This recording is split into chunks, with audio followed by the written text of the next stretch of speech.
Hi, and welcome back to the Off Plan Show. It's good to see you again. My name is Mirio Koto, and this show was put together to give you genuine insights on the real estate market so that you can make the best real estate investment decision.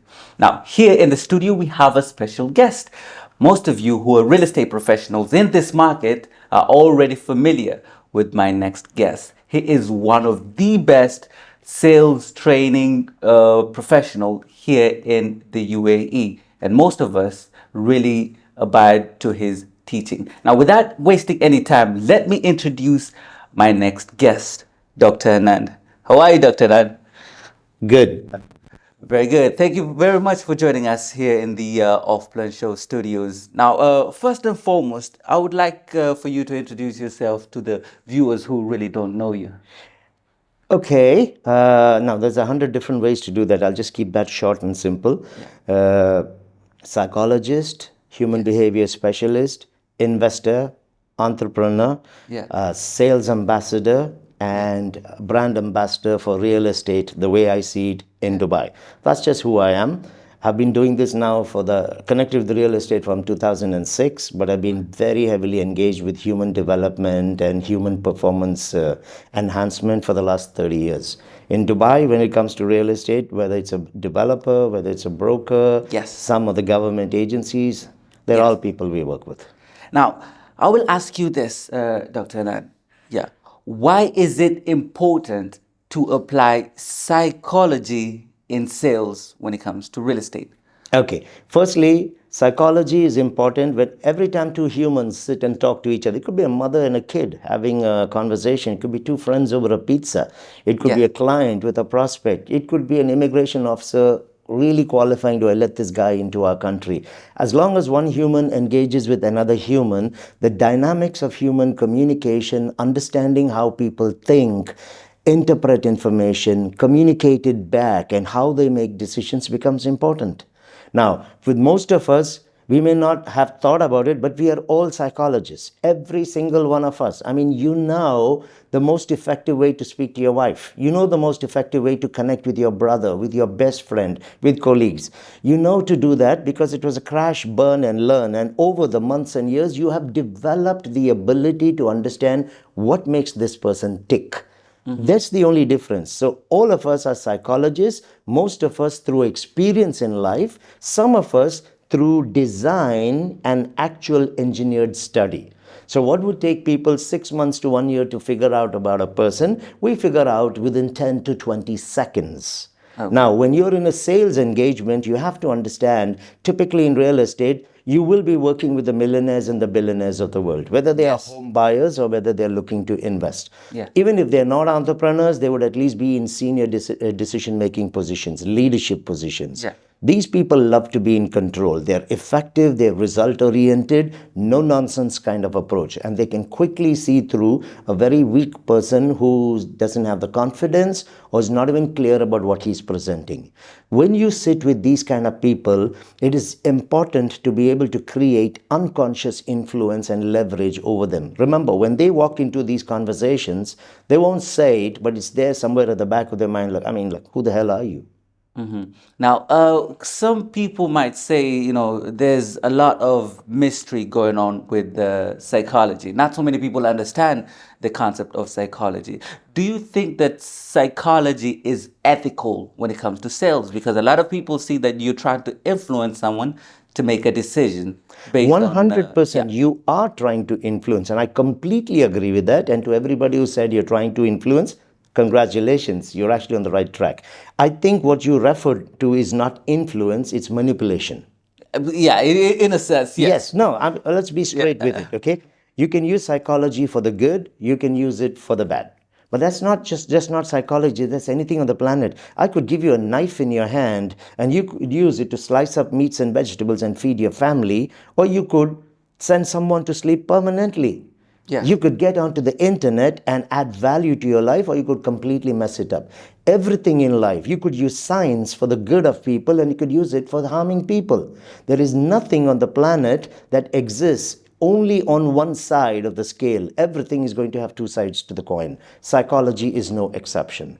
I think most of the people who say, but it's not ethical because you're using it to manipulate people, I think these people wake up always on the wrong side of the bed. And I'll be very brutal and honest about it. Why?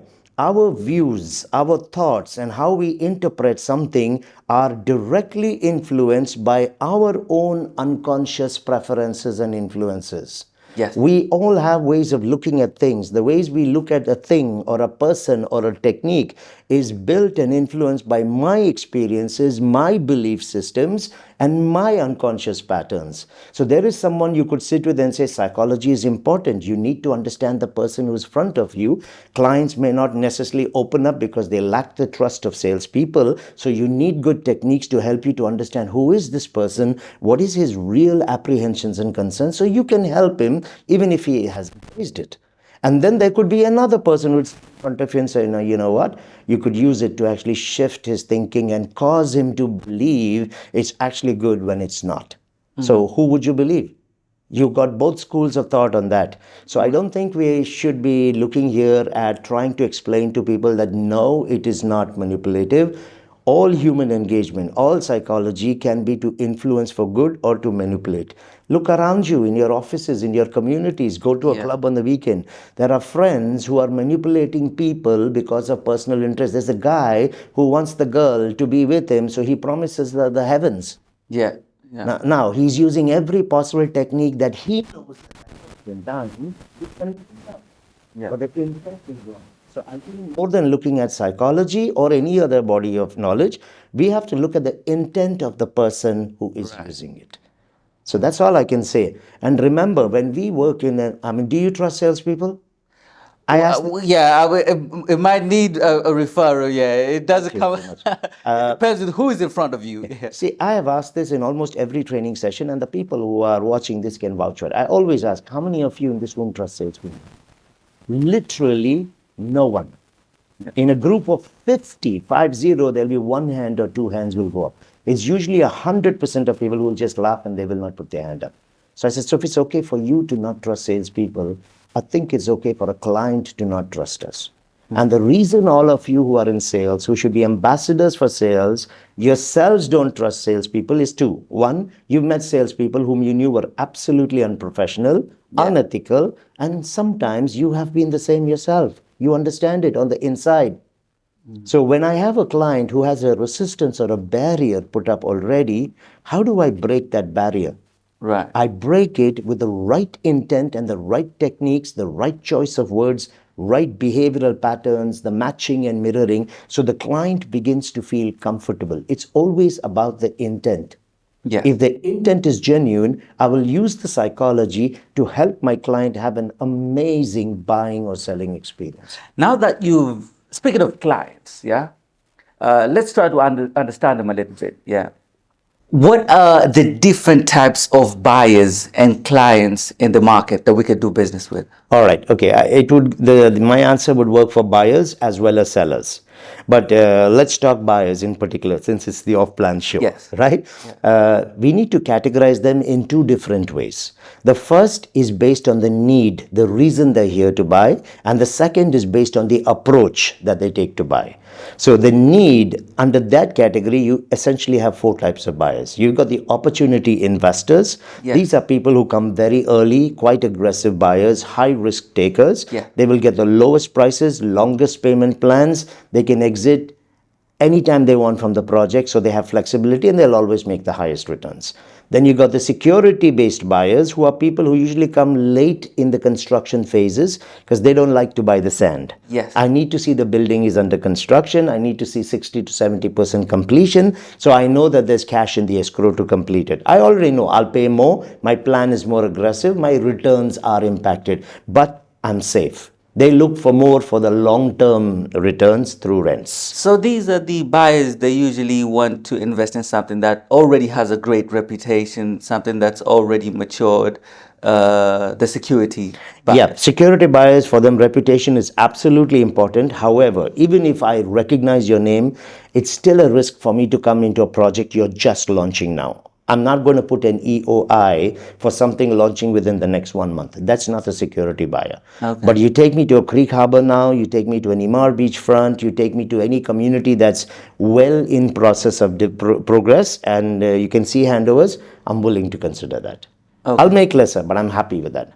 The third type of buyer by need is the homeowner, which I think everybody understands. Yes. And the fourth type of a buyer is a person who is securing his money by building asset portfolios.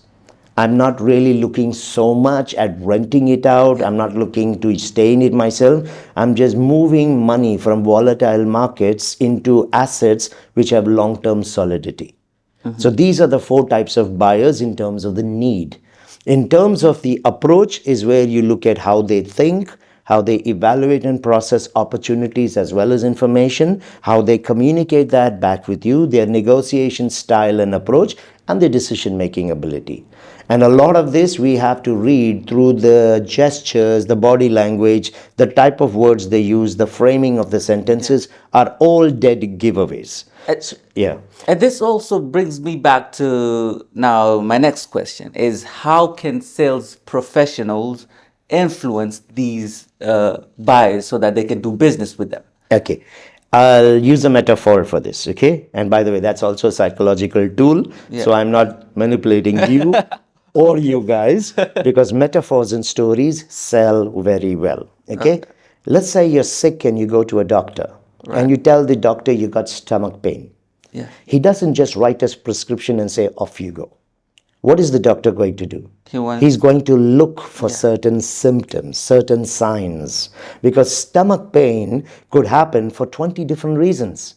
Yes. So what he will do is he will probe, he will look for certain signs, he will check for swellings in the middle part of the body. He'll ask you to grade your pain on a scale of 1 to 10. How long has this been going on? So he will ask the kind of questions which will give him the clues through which he will identify that problem which is on the inside of you, which he cannot see physically. Now, that's what we do here also. My client is in front of me. I can't get inside his head. I can't get into his past experiences. I can't get into his belief systems. I can't get into all those channels that are putting nonsense in his head about the market because he's not ready to expose that to me unless he knows me well, and that's going to take a lot of time. However, all of that is influencing how he's listening to me and how he's going to make a decision.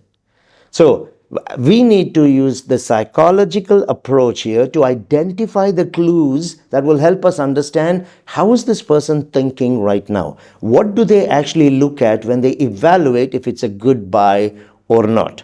So for salespeople, if they want to know how to use the psychology, they will have to learn human behavior.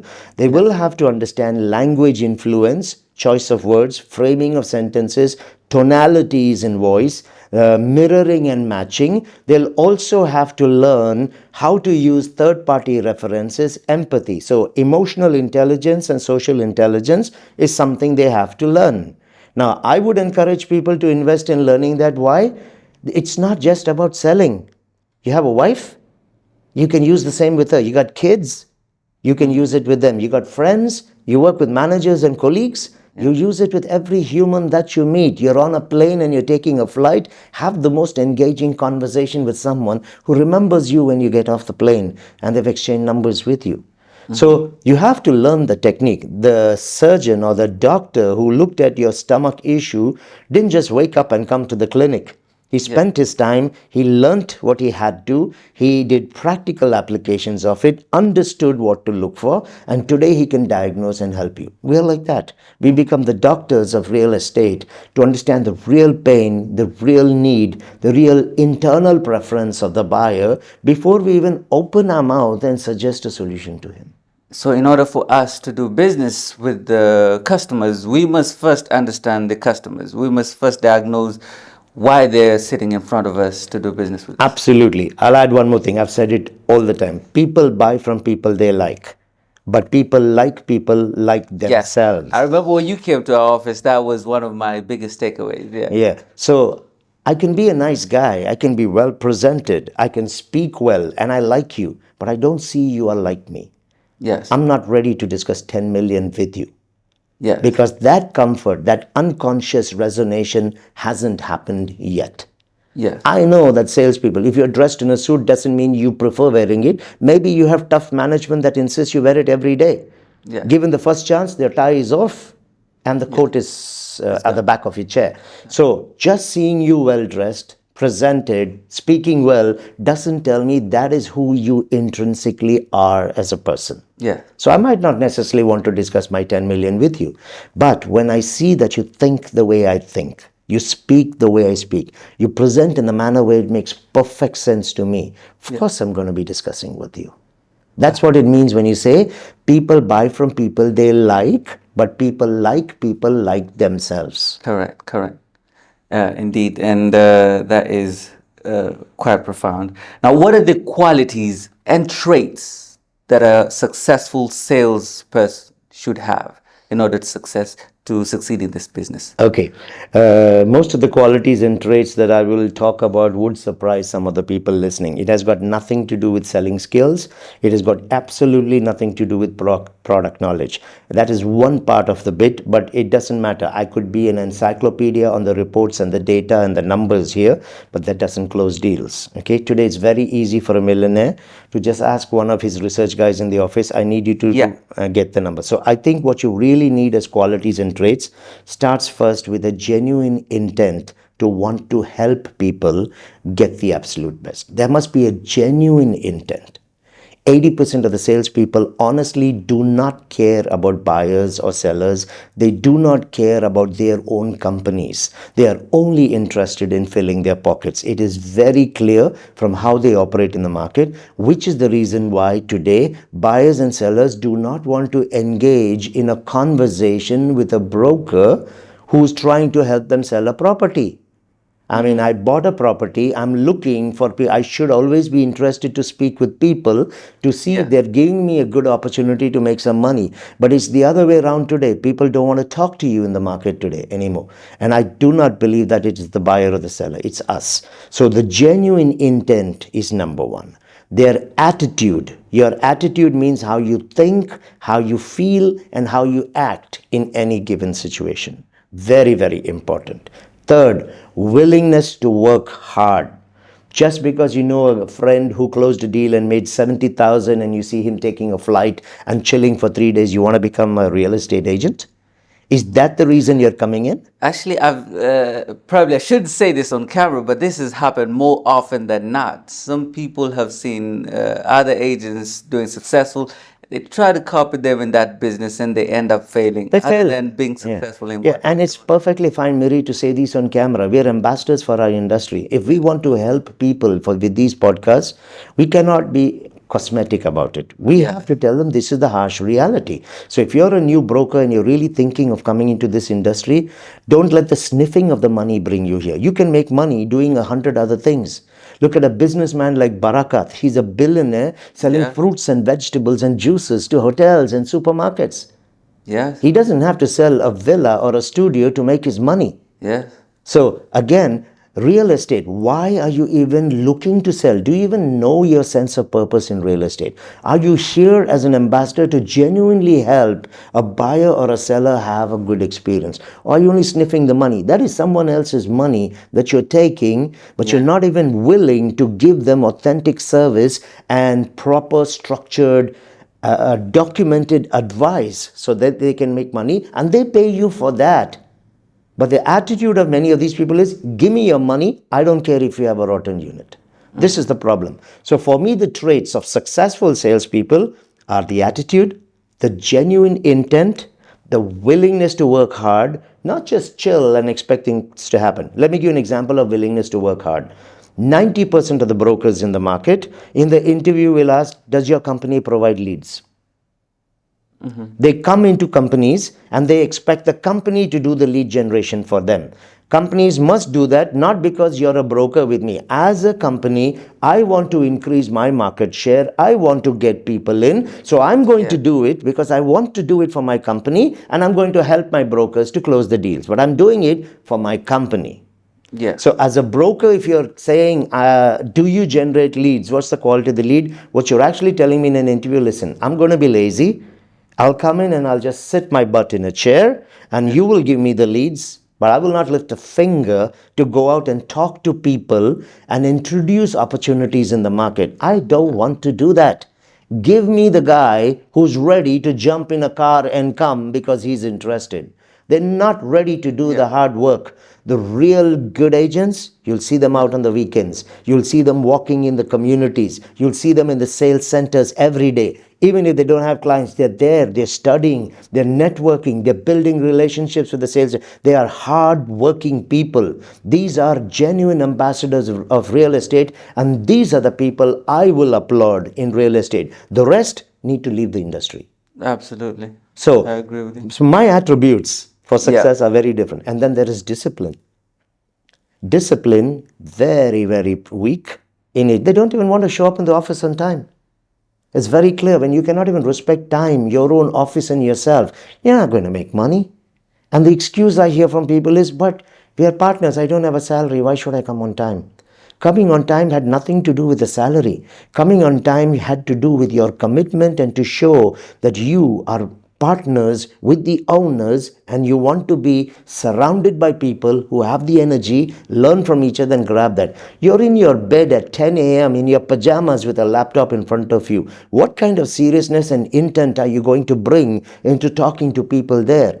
By the time you get out of bed and make your coffee and breakfast, it's 11. By the time you settle in and start doing, oh, and I forgot that all famous cigarette break will also happen on your balcony. Yeah. So by the time you're back at 11:30, you do work, 12:30, you're already on app searching, what do I get for lunch? Now, there are some salespeople who don't come to the office and we don't want them to come to the office. These are the guys who are hitting the 5 million, 8 million, 10 million commissions every year. They are driven, they are hungry. I don't need him in the office. He does not need my leads. He does not need me to motivate and manage him. The guy is hitting big numbers. Once you start going into that category, you don't need to come in because these guys, the business is that person. Wherever he walks, he is the office. He is the networking. He is the lead. He is the sales. He is the inventory himself. I don't need them in the office. But that's 3 people in every office, 4 people. If you have massive numbers, at best, 20 people in the office. So that discipline they lack. You can even see it in the way they'll show up. They don't want to wear a suit and come to the office. They'll wear shoes without socks. They won't wear the tie. The company pin will not be there. They want to come in t-shirts and be chilled out in the office. I think they made a mistake. The beach is that way, not here. So for me, these are the attributes. And then on these, I would pile on incredible industry knowledge, understanding of the economic environment, knowing the ministries that are backing you to be successful because they are supporting real estate. Then knowing the personalities of the developers, the communities, the product. If a Gaza situation is happening, how is that going to impact me? Ukraine is not yet over. How is that going to affect me? Interest hikes have still been happening. There is still the potential of a recession. As everybody will tell you, what do I do in these kind of situations? Knowing that information becomes very important. And then, of course, learning people. You got to love people. You got to love what you do. To me, these are the attributes. Excellent. Dr. Anand, how can we use psychology to build a strong and reputable personal brand in this market? Okay, the first thing is I think it will need more than psychology to build a personal brand. Where the psychology helps you in building your personal brand is you are obviously able to connect with people more effectively. People remember you after they've dealt with you, whether they bought or they did not buy. Yeah. So people start to become ambassadors for you. Your social media presence is where you understand how to communicate and integrate positive language, neutral language, no negative language. So when you understand how to use all of that, your brand gets built up. You have to always remember your brand is not what you say you are. Your brand is what people perceive you to be. I could go up in front of any camera and talk about myself. I can create my own marketing pitch, my own sell job. Any of us could do that, or we could hire a professional to do it for us. But is that how people perceive you after they have met with you, had a phone call, engaged with you? If not, your brand is what people believe you to be. So I think from our side to build our personal brand, again, is genuine intent. And if you Yeah. recognize people, you're giving them that value for the time and money that they're giving you. They're giving you not just money, they're giving you the time. And Yes. you do that, your intent is genuine, open, honest, professional, accurate. Once you start doing that, you become the brand, because I have learned now, particularly in the last couple of years, it's people who have helped to build me as a brand. It's people Yes. who've had the experiences, they go and talk to people. I go to any brokerage today, I go to any building in Dubai, someone is coming up and saying, thank you for what you're doing. Can I take a picture of you? They go and put it up there. They talk to the friends, guess who I met today? So Yes. this is when your brand starts to snowball. It starts to go out there. The podcast that we do. But all of this is just gloss and hype if at the end of the day there is no meat on the bone. So You you have to feel be able to demonstrate your results. so okay. What I understand from what you're saying is that we should focus on the people instead of more on ourselves. We should focus on building the people, and they will build us. Absolutely. Nobody cares who you are. All they care about is what can you do for me? So if it's all about you, you're blowing hot air. How are you going to make a difference to me? Today, with M&A Properties is an agency I really love working with. We put up 2 videos every single week called the M&A Ambassador, becoming the USP, the ultimate sales professional. Yes, I've seen that. Yeah. Selling tips, market insights, data, and we share this with the entire city of Dubai. We got people from India, Oman, Russia, UK, South Africa who are watching it. Why do we need to do this? We are putting time, money, and effort into it. But we do this because we are ambassadors for real estate in the city that is seen as one of the top 3 for real estate opportunities. And every one of us needs to be this. So we are there to help. There are new brokers struggling. There are experienced brokers, but who still cannot answer certain questions. There are companies that are not investing to give training to their people. We don't care truthfully about those companies or those people. If you are a broker in real estate, if you're a developer salesperson, we want you to be the best at what you do. So what we do, we share our knowledge, we share our experience, we share market data, economic reports, so that whoever you may be, I don't even know who you are, but I want you to be the absolute best, and I want you to make sure that every buyer or seller who comes in contact with you has a red carpet real estate experience. When the intent is genuine and you do it with the discipline day after day, week after week, it is out there. People are genuinely appreciating it today. People are coming to us and saying thank you. People are talking to others. People are showing the videos to their CEOs and say, bring him in. We need people like this to come and talk to us. So your brand evolves through ambassadorship. This is generally a different take. I wasn't expecting you to say that because I've spoken to a lot of marketing people, and what they tell me is completely the opposite of what you've told me. They tell me, be like this, create this persona, do this and do that. It's very little to do with the audience. It's very little to, uh, about who is consuming the knowledge. Yeah.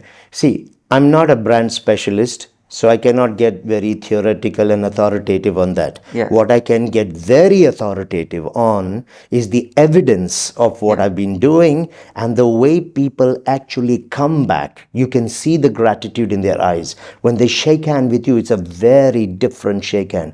It's almost like you had a family member who was being operated on, a critical operation. The operation worked and the person is alive. And when they shake the hands of that doctor, it's a very different handshake. You can see it. And that's the fuel that keeps us going. People call, I can open my WhatsApp right now live, we can show. I will have at least 20 messages in just 24 hours, people telling me, what do I do? Please help me. This client is saying he wants to do this. I don't know how to answer this. They've got managers on top of them. They've got senior consultants in their company. They have directors above them. They have owners of the company. Why are they coming to me?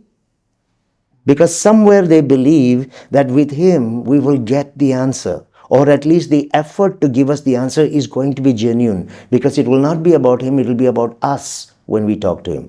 Can I personally handle every person and request that comes? No chance in hell. Okay, but to the best that I can, I'll do it. And I'm not the only guy out there. There are some very, very, very good ambassadors on real estate out there, socially very active. And all of these people have that genuine intent. We love our city. We love real estate. We love our people. We want everybody who's here to have that next level experience. You create the value to the people, Absolutely. and the To value me, will come back. this is my brand. And this is how I grow it. Thank you very much. That was quite eye-opening. I was in this space where I didn't know how to proceed with social, personal branding and whatnot. How can we influence customers and colleagues in business to proceed further in business? I need to understand the question. How can we influence them to proceed further or to do business to do with business you? with us? Yeah. Okay. And strengthen that relationship even further. We go back to that foundational thing. People buy from people they like. Yes. But people like themselves. So if I am sitting with Miri and Miri is a colleague, it's not about me. Yes. It's about showing Miri, hey, I'm a lot like you. I get you. Yes. I understand where you're coming from. So I use the language that you get so that when I communicate my idea to you, it goes through not the way I understand it, but the way Miri needs to understand it. So with every person, you mirror and match their thinking, their behavioral patterns, and their decision-making styles. People just naturally connect. That's when they walk out and say, he's my kind of guy. He gets me. I like talking to him because it makes sense. And people will always work with people who make sense with them. So whether it's a colleague or whether it's a manager, whether it's a friend or whether it's a client, you need to understand nobody cares about who you are. All they care about is what you can do for me. There is another nice quote on that which says, nobody cares how much you know, but they do care until they know how much you care. Sorry, the actual quote says, nobody cares how much you know until they know how much you care. Yes. So if you can become that person, people will do business with you. They will do repeat business with you. They will become your ambassadors. They will refer you. A client doesn't have to buy from you to recommend people to you.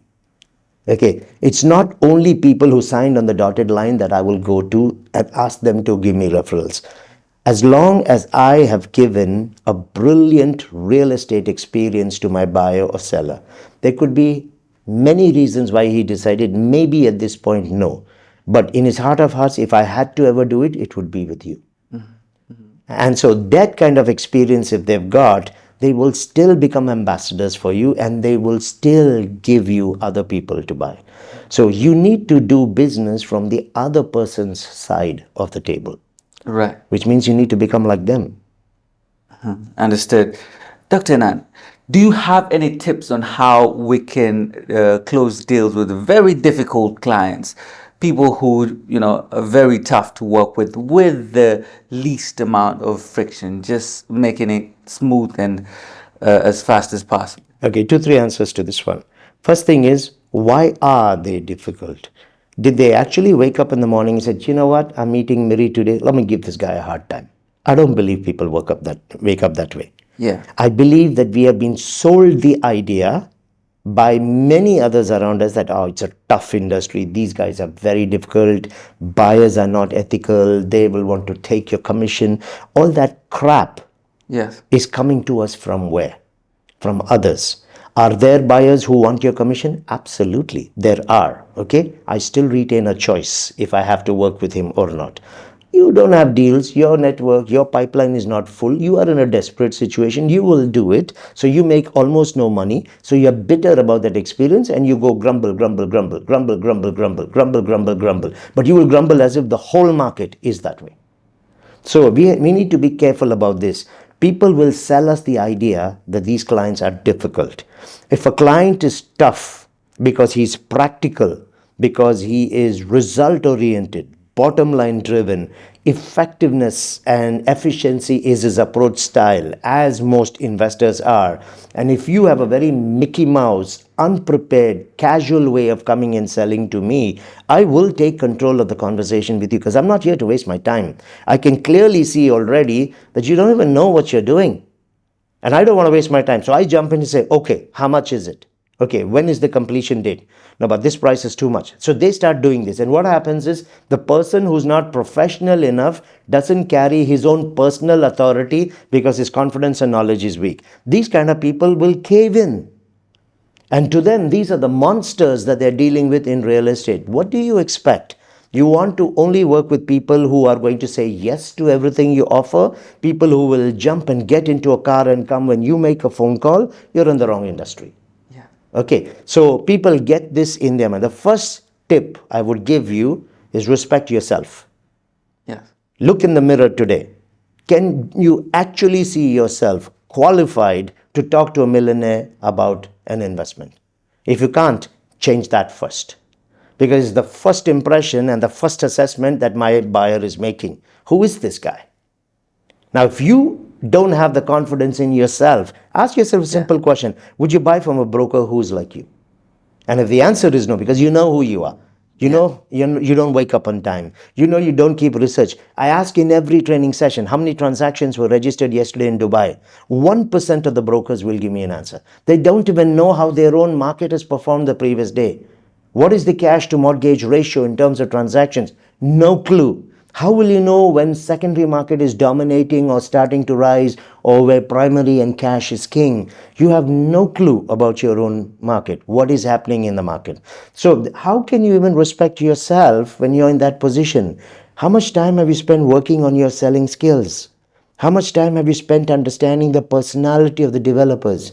How much time do we see you, or how often do we see you in the sales centers? Or are you too busy with your cigarettes and your coffee? You go to the sales center, but you're having a coffee and you're outside with a bunch of other brokers, all on cigarettes, everybody grumbling and complaining. Is that why you go there? So, largely, I honestly don't think an investor wakes up. They're sharp businessmen. That's why they have the money, and that's their right to be that way. Nothing stops you from becoming a sharp broker.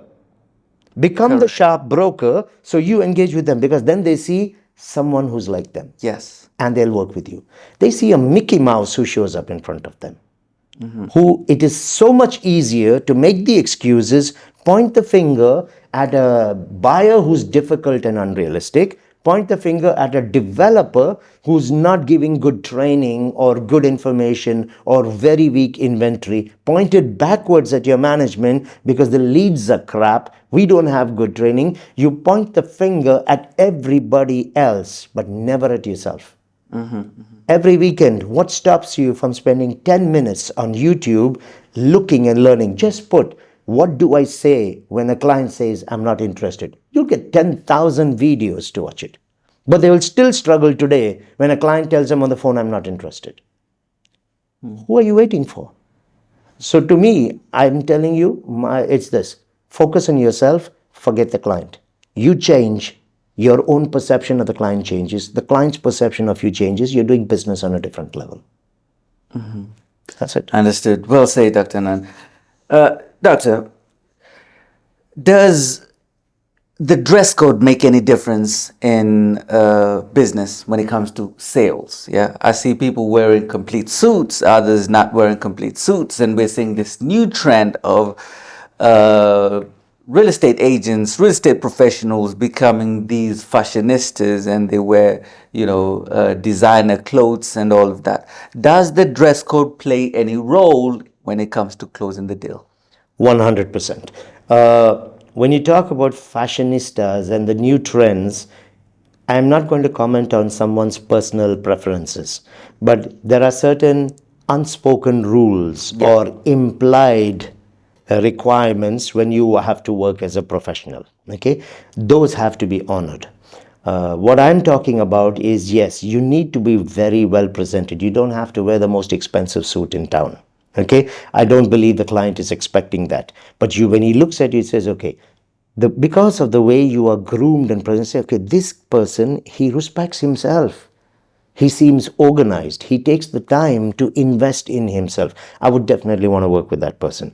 Secondly, if you're well presented and yes, you do look a little bit expensive, things like that, it does make a difference. Because these people notice the watch you're wearing, the quality of the shoe, the combinations and all of this.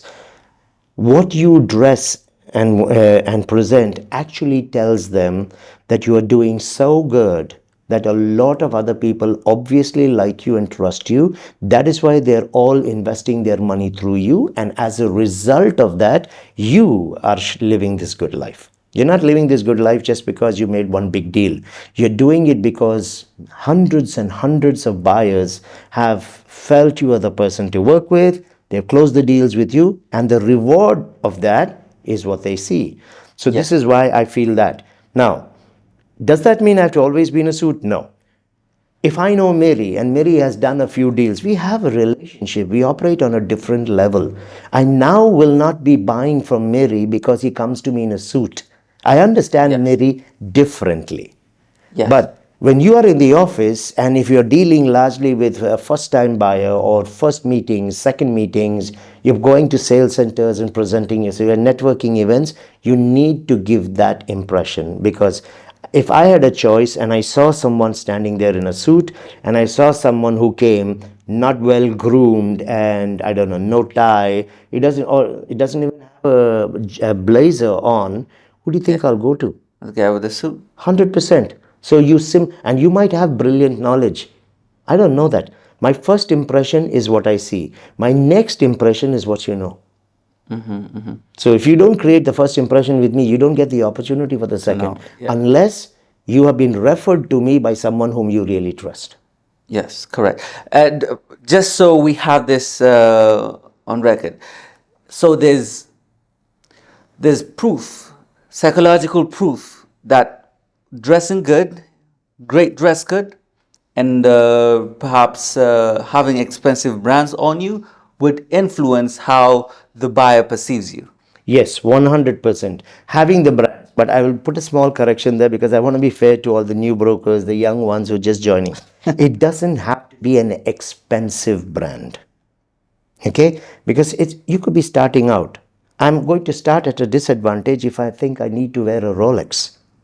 You don't need that. But eventually, if you're good and if you're successful, you're aspirational, the Rolex will come. All you need to do is present yourself in a manner where everything about you speaks business, professionalism, and a practical approach. If you can do that, the money will come. When the money comes, everything else comes. So Understood. I think that's the first thing people look for. Understood. Amazing. While we're on that, how can we build social proof in real estate? How can we build a strong social proof Okay. in this business? Social proof is built through visibility and your actual knowledge. Okay. For you to build rapport and good connect with a client, there's two things you have to develop. Remember, you're working with right brain clients and you're working with left brain clients. Left brain clients resonate on performance, numbers, practicality, effectiveness, and efficiency. They like to work with people whom they see as experts in the industry or people who actually know what they're saying. So then confidence is knowledge, data, fact, supported fact based. The right brain people work with you based on relationship, communication, presentation, image, style, friendliness, cooperation, and things like that. So you see, there's a very different approach for both of them. So social proof is giving visible evidence to both the left brain as well as the right brain about who you are. So, in the circle of trust that you need to build with people, you will always have to balance between becoming a good friend and being a trusted advisor. Becoming a good friend is where the right brain engages with you. You're friendly, you're approachable, positive body language, you show genuine intent, you respect the person, you're interested in them, and you give them this feeling, I've got your back. I'm with you for the long haul in this. They love that. And then they open up and start to discuss business. For the left brain people, the social proof is the evidence of what you're saying. You just don't tell me that Dubai did X amount of business last year. I shouldn't be asking you where exactly you got it from. You should be saying, according to the land department and the Dubai Rest app, you will clearly see that Dubai did X amount of transactions, 64% of it was cash based, 36% of it were mortgages. Now, when you talk like that with facts, when you quote international reports, when you know the trends that are happening in the market, you know the vision of your own city. Real estate can never be separated from the vision of the city, because real estate is future-based investment. So people are interested in knowing what is the future of the economy. So social proof is, while you talk about these things, you can quote actual credible sources on these things. You Yes. can even send that information to them if they want to verify or fact check what you're saying. And in both the cases, the social proof, I believe, comes through stronger when they see the intent behind what you're saying and doing. Yes. So that's your social proof.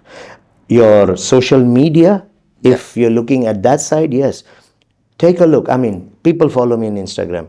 I'm training in Oman. I'm back in Salalah tomorrow again. Yes. I've told everybody, I said, take a look at my Instagram.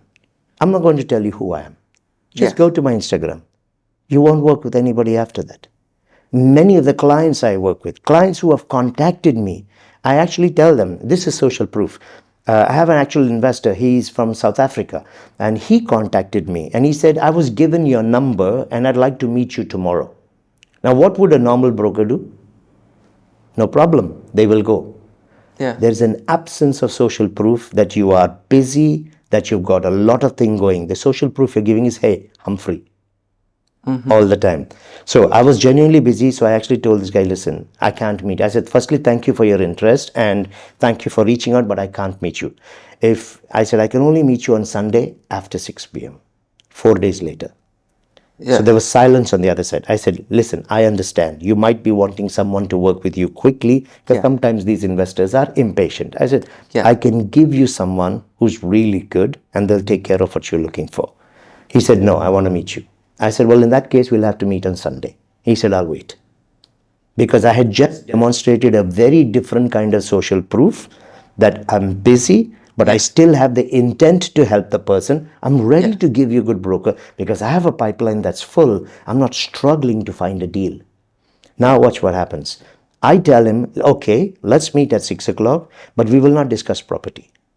The first thing we will evaluate is whether I am the right kind of broker for you to be discussing your investments with. You need to be absolutely convinced about that. If you're convinced I'm the guy, we will then discuss business. Excellent. Excellent. I did one. That's a different way to approach it. Moving on to the next question now. Yeah. What are the books that we can read in order for us to become the best salesman in the world? Okay. Now, I'm sure that there are a lot of books, but what I will do, since psychology seemed to dominate the selling approach in this particular conversation, I'll give books that will help you become a master at behavior, communication, reading the psychology and approach of people. A brilliant book to pick up is called Surrounded by Idiots.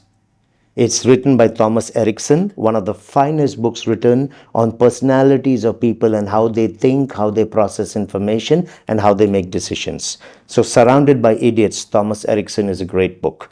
Then Never Split the Difference by Chris Voss. In my view, probably one of the top 5 negotiation books on the planet. But that's in my view. He's a chief FBI negotiator. So they negotiate with the toughest of people.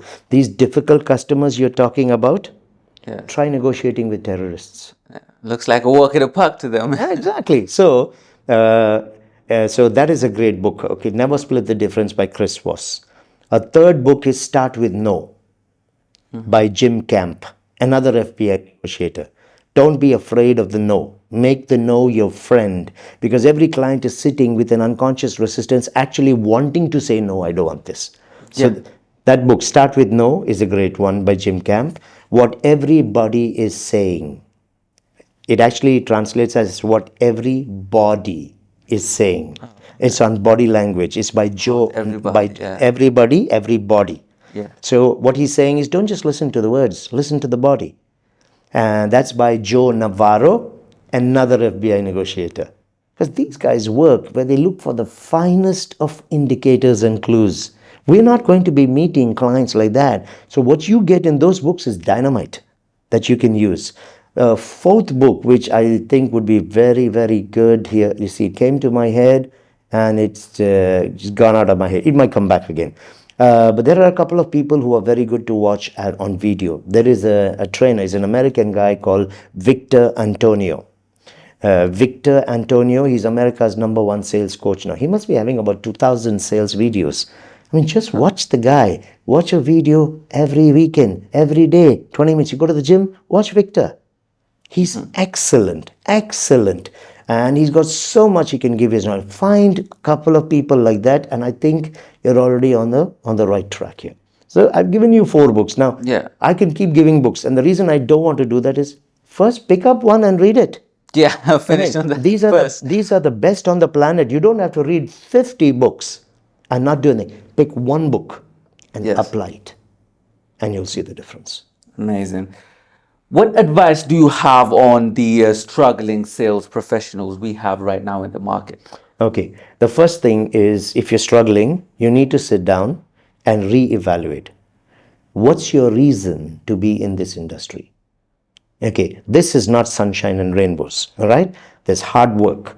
You'll meet with tough decision makers, authoritative, controlling people. They're millionaires and billionaires, okay? What's the reason you're in it? And why is that important? If your compelling reason is not clear, if it was just the money because someone's making it, you will fail, guaranteed. So sit down and think, why did you even select this? Because when the things are not going well, it is your why, your compelling reason that will still keep you in it. Otherwise, tomorrow you're going to leave. So reevaluate that. Why are you in it? Secondly, check who is your circle of influence right now. Are they average brokers who are struggling like you, so each of you cries on the other person's shoulder? Find better company, okay? Find the ones who are closing the big deals, who are focused. There you find some of them coming to the office at time. Come at time. You don't want to come at time? Leave the industry. So you have to be prepared to do what is required so that you change your own personality and your thinking approach. So that's the second thing. Ask people, find people who are ambassadors. People who are ambassadors, people who are successful are more than willing to help you. They are not going to be free sitting around, but keep at it. Go after them like a tiger. Refuse to give up. They will sit at some point with you and they will help you. So you need to reevaluate yourself, the reason why you're in it, evaluate the circle of people that you are hanging out with, start watching better movies, better videos, read better books, come into the office, show that personal discipline, ask questions, open your mouth. No one's going to come to you and say, Miri, are you struggling today? I noticed you haven't closed a deal for the last 3 months. How can I help? Yeah. We don't live in that kind of world. Sadly, yeah. So get your butt off the chair and instead of complaining and instead of taking 7 cigarette breaks in the day, cut it down to 1. Take that same 10 minutes that you take in those cigarette breaks, which is an extra hour out there, grumbling and moaning and wondering why I even woke up today. Take that 1 hour, try and find 3 people who can give you 10-15 minutes in the office, have an engaging conversation with them, or get onto YouTube, spend an hour learning. That cigarette is killing you anyway. Yeah? So why don't you Correct. do something that's going to make a difference to you? You're struggling because you're lazy, your attitude may not be correct, you have been spoiled or sold the idea by people this is hard. So you're waiting for leads to show up. You believe the leads are crap. You believe clients are not being honest. You believe they're running after you to get the information, then they're closing with somebody. As long as you carry those beliefs in you, you'll struggle all your life. Reevaluate who you are. Last but not least, sadly, this will be the last question of the episode, and it pains me to finally be on the last episode because we've really, really learned a lot here. Since we're in the topic of psychology and how the importance of learning psychology in sales, how does psychology relate to real estate?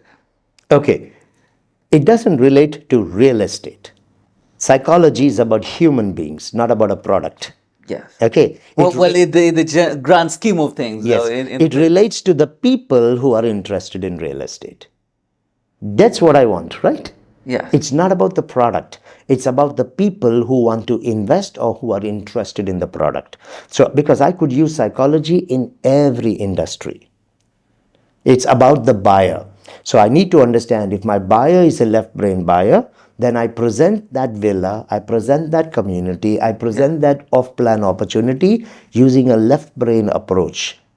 So when I present the physical product, I focus on the specifics, the performance of the product more than the grandeur and the visibility and the flashiness of the product. So if I'm working with a right brain client, then I focus on the vibrance, the signature, address, the status, the social exclusiveness, uniqueness of the community. The bling and the stars is what I would focus on. But again, I focus on that aspect of the product, not because of the product, because of the person that I'm engaging with at that moment to buy the product. But if I'm working with a hardcore investor who only crunches numbers, he's only looking for money, he doesn't even care what is going to be the finish in it, I don't spend time talking finish with him.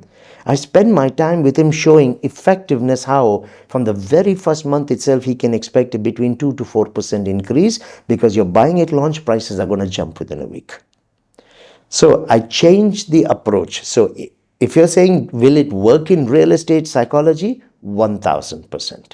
But it's always about the person, never about the product. Psychology is the study of human behavior, not inanimate objects. You see, the same villa I presented differently to a homeowner. The same villa I presented differently to the buyer, to the investor. To an investor. But it's the same villa and it is in the same community. So it's not so much about the product, it's about the person who wants to engage with the product. So I use the psychology for that person to make the effective decision. Well, Dr. Anand, thank you very much for joining us in the studios here in Off Plan Studios.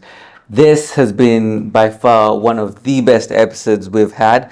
There's a lot of knowledge that we've received here. Personally, there's a lot of things that I'll be putting into practice and to ensure the success of real estate generally for all real estate professionals. I can't thank you enough for joining us here. My pleasure. Is there any parting shot before we end the show today? All right, there's just one thing I would like to say to everybody. Whether you're new, whether you are experienced, or whether you're just struggling, you need to understand, if it has to work in this industry, it's going to work because of you. Don't expect to find sympathetic customers, okay? You might perceive them to be the giants, the big people, and they are by right, but it doesn't make you smaller in any way. Always remember, it is not the size of the dog in the fight. It is the size of the fight in the dog that matters. Thank you so much. Have a good day. Thank you. Thank you so much for joining us here on the studios. I can't thank you enough. No, it's fine.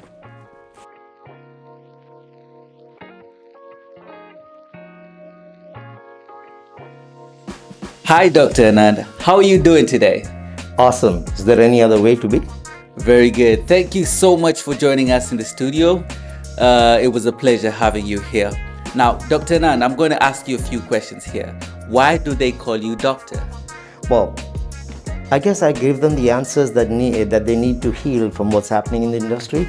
I'm like a real estate surgeon, you know. I'm able to open up a person, pull out all the crap or the parts that just don't work anymore, either replace it with good parts or just repair the ones that's in there. So I'm like a surgical real estate specialist. Great. So you're the real estate doctor of Dubai. Number 2, if not Dubai, which city would you be living in? I'd have to find one somewhere in the solar system because I can't see any city on this city that matches with Dubai. And I honestly don't care how others think about it. This is my city. I don't have a second option. So Dubai is the best city in the world. 1000%.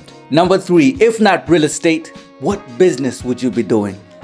Probably wouldn't be business, but yes, you could build it into that. It's extreme sports. I love everything that's dangerous, risky, out there, stuff that people wouldn't even consider doing. So jumping out of planes, wrestling with alligators, diving with sharks, I don't know, that kind of stuff. That's what gets my juice. Ever since I saw someone jump from the edge of the stratosphere, I've been always thinking how I can get to do that. Number 4, you are the role model for so many young professionals here. But who was your role model when you were younger? I had two role models actually. I remember them very clearly, and they still are my role models. One is Sylvester Stallone. Wow. And his entire life story has inspired me. In fact, I use a lot of his dialogues multiple times when I'm working with people. The second was Mother Teresa. Mother Okay. Teresa, for the person that she was and for what she achieved, literally when nobody believed that the woman could do anything beyond walking 10 steps, she changed the history of the world in her own way. Indeed. And yes, she did. Number 5, sales or marketing? That's easy. Sales. Okay, thank you very much for joining us in the Offline studio, Dr. Anand. Thank Have you. a good day. Thank you.